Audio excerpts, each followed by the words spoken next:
예, 관련해서 스튜디오에서 법조팀의 윤상문 기자와 자세한 이야기 더 나눠보겠습니다. 윤 기자 어서 오세요.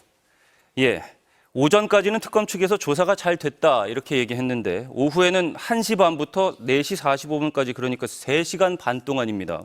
조사를 거부하는 상황이 벌어졌어요?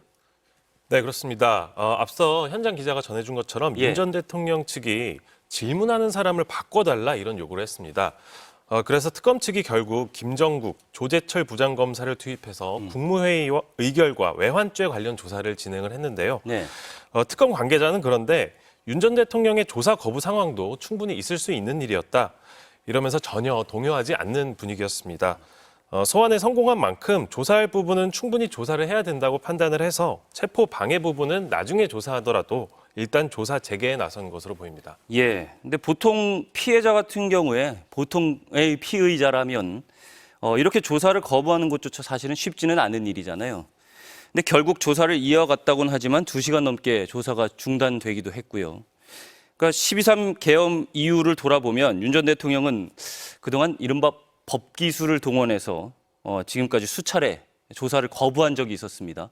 정리를 해 주실까요? 네, 맞습니다. 사실은 이번 조사 거부 사태도 뭐 그렇게 낯선 일은 아니었습니다. 예. 왜냐하면 윤 전 대통령이 내란 혐의 초기 수사를 받을 때 다들 기억을 하실 텐데 공수처 출석을 계속 거부를 했었고요. 예. 그리고 체포영장 집행까지 막았습니다. 체포가 된 뒤에도 구치소에서 공수처의 조사를 거부를 했고 예. 체포영장 집행 방해 혐의로 입건된 뒤에도 경찰의 출석 요구를 3차례나 거부했거든요. 그랬죠.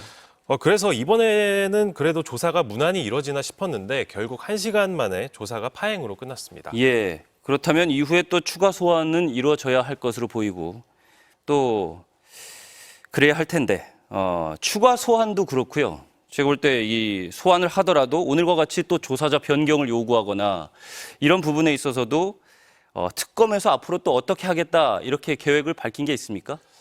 네, 일단 앞서 조사가 파행됐을 때 네. 박지영 특검보가 이렇게 말했습니다. 조사하지 못한 부분은 곧바로 추가 소환을 하겠다. 체포영장 집행 방해 혐의는 그리고 경찰이 조사할 거다 이렇게 이야기를 했거든요. 예. 그러니까 윤석열 전 대통령 측의 요구를 받아들이지 않겠다. 받아주지 않겠다 이런 입장을 분명하게 밝혔습니다. 네.